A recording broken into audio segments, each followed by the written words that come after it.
Welcome to a special edition of the Fantasy Football Bible Bell Bros Podcast. I would have said that backwards the other way. The Bible Bell Bros. Fantasy Football. You gotta add the football, otherwise it's a weird podcast. I don't know. I like that. Bible Belt Bros Fantasy. Football. Hey everyone, we are glad that you are joining us in a special edition. We're going to try to do this in midweek segments, talk about fantasy football so that we don't ruin our other podcasts talking about fantasy football all the time. We should probably do this with Fortnite and all the other rant topics that we get on, Andrew.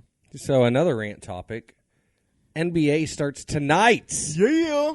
Thunder play Golden State. We're going to start the season off with a dub. Are you a Golden State fan? No. Oh. A Thunder fan. Duh. I know, but... so we are without Westbrook tonight, You really think we're going to win this game? Yes. PG is amazing. He can take on that whole team himself. Take on 4 All-Stars by himself. I mean, we have 2 All-Stars playing tonight. The only one we're missing is Westbrook, but Adams and PG can take care of the Golden State Warriors themselves. Mm-hmm. And, I mean, we have a great bench. You know, in a technicality, they might actually do better because Westbrook was so emotionally attached to that game. He makes some bad decisions once in a while. I don't know, because we won 2. Okay, so I'm just trying to somehow agree with you, but I don't know if I'll be watching that game tonight. I don't know if I can stand it. You're boring. Yep. Did you watch that Packers game last night? I did, and holy cow, it should not have been that close. I was planning on going to bed at halftime, being a responsible adult now that I'm 34. But I don't know. I just stayed up late watching a stupid football game. Me too. So, are you still a Niners fan? I don't know. Okay. I told my wife I was last night. That's the first time I've said that since Kaepernick's taken a knee. Yeah.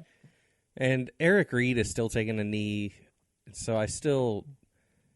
He's not San Francisco, is he? I believe he is. He was. I think he went to Carolina. Oh. So see, this is how big of a San Francisco fan I am. Who is the new Reed on the Niners team? I don't know.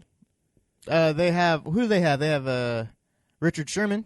Yeah, and I hated him when he was with the Seahawks, but he is an outstanding player, an outstanding cornerback. He's very respectable. He got stiff-armed he's not respectable by no night. means, but he is he will be a Hall of Famer for sure.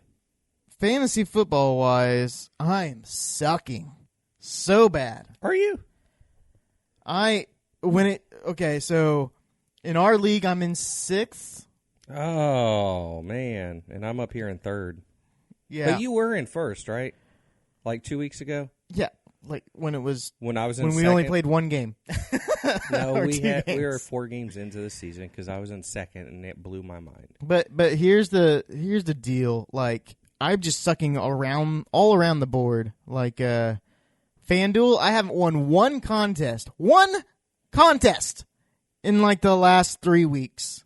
And I'm playing like 4 contests a week.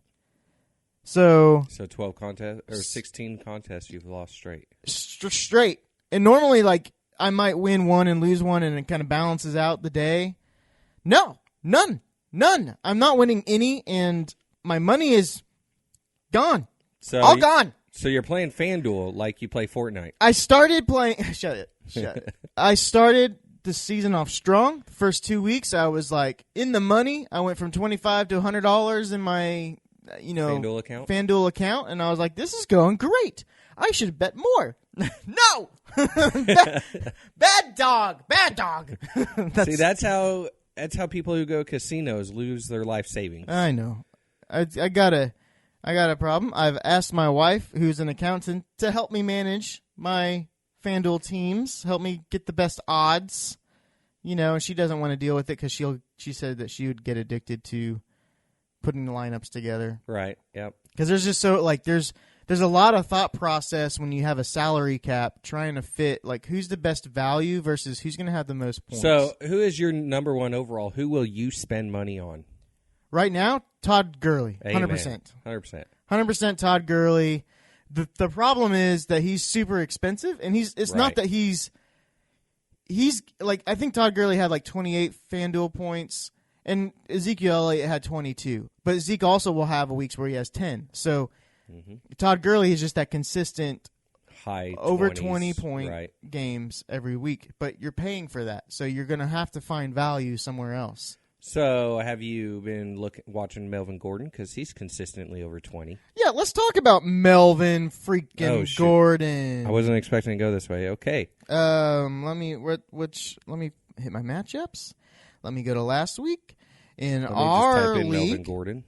35 fantasy points. Yeah, look at his last 3 weeks, though. 30. So, 31, 22, 35. And then his first 2 weeks were 27.6, 30.6. He's had one down week at 16 points. So Melvin Gordon is tearing it up, and I happened to have played him this week in our league, Andrew. So yeah, I played him last week. In which I do have Todd Gurley, and he had 36 fantasy points. No. Shoot, I play Melvin Gordon next week. Yeah, good luck. I play, that guy next week. Finally, Julio Jones, the nice little pick you gave me, panned out. 24 points this week. So. Well, that's nice because Devonta Freeman, the guy I traded you Julio Jones for, is out for the next 3 weeks. Yeah, you're welcome. I did offer you a feel-bads-man trade. You did. But then that guy, I started him this week, and then last-minute game scratch. So I wouldn't have won either way because the guy I played had Tom Brady. You had Breda, though, right? Breda did well. He only had 12 points. Oh, what? Yeah. He seemed to be doing well last. Oh, he started well. He didn't have first any drive touchdowns. touchdown. Well, he had a touchdown first drive. Gotcha. But then their quarterback was just throwing bombs. Yeah. So their running game was on point like the first quarter, and then I'm never going to win a contest, Andrew, when a Houston defense gets 20 fantasy points and then his kicker gets 13 fantasy points. My defense, -1 fantasy points. My kicker, 1 fantasy point. That's where the turning point was. So I would like to actually bring up defenses because I made a last-minute – I was researching. I made a last-minute decision. I picked up the New York Jets defense, which got me 13 points because they had a crap ton of interceptions, a pick six, fumble recoveries, and they sacked the quarterback a ton, man. A ton. Like, the New York Jets, for this one game, took a lesson from Hooked on Phonics and learned how to read Andrew Luck. To take care of Andrew Luck at this point, just cover everything under 10 yards because he can't throw the ball. Like, when they threw a Hail Mary into the end zone, they brought in the backup quarterback because his arm strength is not there to throw that far. Hey, I don't care. As long as the Hooked on Phonics is working, I'm good. So, yeah, that was actually my my little proud moment this week. My not-so-proud moment, my other last-minute change was my kicker. I picked up Tennessee's kicker, Suckup, whatever his name is. Mm-hmm. Yeah. Baltimore shut out Tennessee. 0 points for my kicker. And I still won. Good deal. Yeah. All because of Kareem Hunt and his 67-yard touchdown reception. Thank you. So this week in FanDuel, I'm probably going to be looking towards maybe Jameis Winston again. He's playing Cleveland. There's some tough matchups where Deshaun Jackson is against Jacksonville. Jackson versus Jack. Brady's versus the Bears. Maybe Jared Goff. He might be a good pickup. Nope. Against San Francisco. Nope. You don't think Did you so? just see what San Francisco did to the Packers last night? You think Goff can take that? Aaron Rodgers had 30 points. Yes, because the Packers No. have Devontae Adams, then they have Cobb and Allison out. So they have their first, No, fourth, the and fifth Packers have receivers. Aaron Rodgers. That's it. Then the Packers defense sucks. So They've always sucked. Why are the Rams winning? The Rams have been winning for a couple of years now. Why? Because their offense is so high-powered. Because of Todd Gurley. No. Did you not see Jared Goff's 5-touchdown Thursday night football game just a couple weeks ago? Did you not see Jared Goff this week? Well, yeah, in 5 inches of snow, it was a Todd Gurley week, 100%. Exactly. Going up against Denver, who... Denver, a decent defense in the snow where it's going to be running defense. only. They're an okay defense. I said decent. They're okay. I wouldn't even say decent. Decent means okay, right? No. Yeah. No. It's okay. Two different meanings. Two different meanings, Dusty. It's cool. So, no, I would not go with Goff. Goff's overrated. Maybe this is why you're losing. Maybe. I think it's probably another Gurley week. It is always a Gurley week. It's also a Melvin Gordon week. A Gurley or a Gurley? It's a Gurley week. Gurley week. Well, with your pink headphones, for you, it's Gurley. For me, it's Todd Gurley. I was on a Christian podcasters. I'm on this group. We do stuff. We all know about this. They made fun of my pink headphones the other day. Yeah, I make fun of them all the time too. This sounds good, and so I'm going to go down my lineup real quick, Dusty, because I don't know what to do. My quarterback, I have a dilemma there. Phillip Rivers, Kirk Cousins. Phillip Rivers, when he goes up against tough teams, does really good. When he goes up against easy teams, he's mediocre. Kirk Cousins, he's hit or miss. So I don't know quite. I mean, they're neck to neck on fantasy points. My starting receiver, since I gave you Julio Jones for nobody. Thank you for that again. Is Calvin Ridley. And Calvin Ridley's, he's a beast. He is taking most of the receptions and everything. He only plays 40% of the snaps, though. Because he got hurt. No, because he's the number 3 receiver. He's their number 1 receiver at this point because Julio Jones is pulling all the coverage. He's their number 1 receiver based on... He's number 3 in their depth catches, chart. but he's not the number 1 receiver based on depth chart. Right. The depth chart? However, chart? Calvin Ridley, he only played 3 minutes of last week's game. I don't know the exact, so don't be... He played 17.2 minutes. I don't give a crap. He played a little short amount of time. In that time, he had 3 targets, 3 receptions, lots of yards, got me 8 points in that short amount of time, and now he's going to be out for next week most likely. And then I have Ted Ginn Jr., who is always a disappointment. And then going into my running backs, Kareem Hunt. Okay, he's been showing up lately. I don't have a problem with Kareem Hunt. Joe Mixon, now that he's not injured. Would you like to trade me Kareem Hunt for Dalvin Cook? I'm sorry. 3 weeks ago you would have. That's what sucks. That's right. You should have offered that up. But I also, 3 weeks ago, traded up Julio for Devonta Freeman. So I know exactly. I could have, totally. Joe Mixon, he is back to his normal self. However, and this week he is playing KC, who does not have a defense. Guess who's getting a lot of points? This guy. Andy Dalton. No, because Kansas City has given up the most points to running backs, not receivers. Which means Joe Mixon and Giovanni Bernard are going to be getting a lot of runs. Right. And more Mixon at this point. Yes. And then Zach Ertz, my tight end. Ertz. I have no complaints about Ertz. Ertz my Gertz. Ertz is beasting it this year. Let's go. Now he plays Carolina, who's given up 6th most to tight ends. Then I have Javarius Allen. He's the goal line back, so he gets the 6-yard runs for touchdowns. So as long he's very touchdown dependent, but he always gets a touchdown. I think he's only gone. Is that Falcons? You running back Baltimore. I tried to actually trade him this week. It was a fair trade. I actually felt the other guy was getting the better end of it, but the other dude's like, nope, and instantly rejects it. Yeah, trading is really hard in fantasy football. In our league, it is. I have to I think in most leagues, I've never had a good, like, wow, we trade players, like, awesome, because everybody wants the better deal, like, in like an extremely better deal.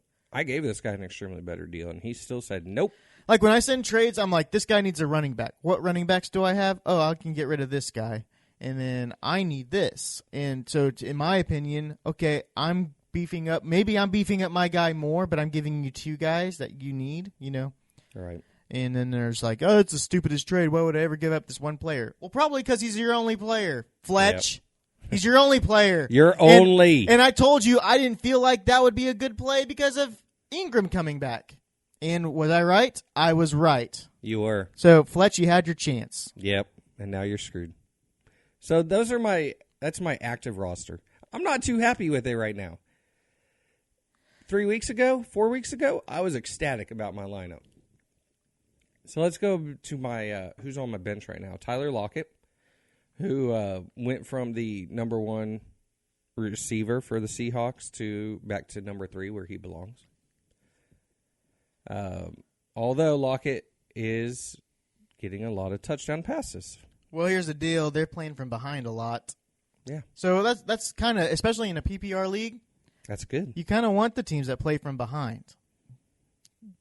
You're going to get that garbage time touchdown, that garbage time 2 catches when they're playing prevent yourself from winning defense. So, Phillip Rivers, we've already talked about him. Devonta Freeman, he's out for the next 3 weeks. Then I have Enunwa, the Jets rookie receiver who was tearing it up at the beginning of the season. He's out. Marvin Jones Jr., he's a huge disappointment, and I don't know why I still have him on my team. I will maybe trade you. I don't know about this. All it takes is one injury away. I don't know about this. I have Galladay. I'm not going to trade you Galladay, but I have him. But if Galladay gets hurt. So I have 1, 2, 3, 4, 5 receivers and 1, 2, 3, 4 running backs. I mean, I'm pretty balanced there. Yeah. I am quite disappointed. Well, we're heading into the bye week situations, and that's where I find myself in. Do I drop a receiver to pick up a tight end, or do I just say, forget it, I don't want to drop any of these guys? I'm still holding on to Dez Bryant in 90% of my leagues. All I'm hoping for is somebody picks him up towards the end of the season. That's my goal. You know, actually, with all the injuries right now, exactly, he's looking good. I'm holding on to him. I'm just hoping because I've always had like pretty strong seasons, and then I get to the end of the year in the playoffs, and it's usually like a defense that like scores 20 points and just. Well, at this point, you're 6th, right? So you're our last playoff spot. Yeah, and so my goal is to get a fresh Dez Bryant in the games as a top 1 or 2 receiver on a team and just beasting it up. He's going to be fresh. Like Falcons defense right now, play any receivers against the Falcons defense if you can because they are so injury No, prone play right against now. the Chiefs. Or the Chiefs. Their starters suck, but Falcons defense, they're all injured. And so you got wide open slot receivers. You know there. who you don't play a receiver against right now? The Niners. Whatever. Devontae Adams, 2 touchdowns. And Listen. Whatever. That's because whenever Sherman was guarding Adams didn't get a single reception. That was Sherman. So that's what I'm saying. You got 2 rookie receivers that are out playing the defense who haven't played with Rodgers on a first-team practice squad until the last couple weeks. Devontae Adams isn't a rookie. Not Devontae Adams, but the other 2 guys. Valdez Scantling that had a 60-yard touchdown reception, I believe. And listen, again, that's not the receiving core. No, that is Rodgers. That's Rodgers. But you have to throw to open people. Yeah, exactly. That's Rodgers. And for all you Saints fans, you Drew Brees lovers, this is why Rodgers is better than Brees. Because Brees looks for one, maybe his second receiver. And if not, he's going to do it. Well, and Brees plays inside in a dome, and Rodgers doesn't, and he plays in very cold environments at the end of the year. And so that does affect good and bad. I mean, there's missed tackles that happen also because of slipping and stuff in a wet, cold environment. Now, don't get me wrong. Drew Brees is an amazing quarterback, but Rodgers is better. So all you people saying Drew Brees is a GOAT, no. Do people say that? Yes. Zach? Yes.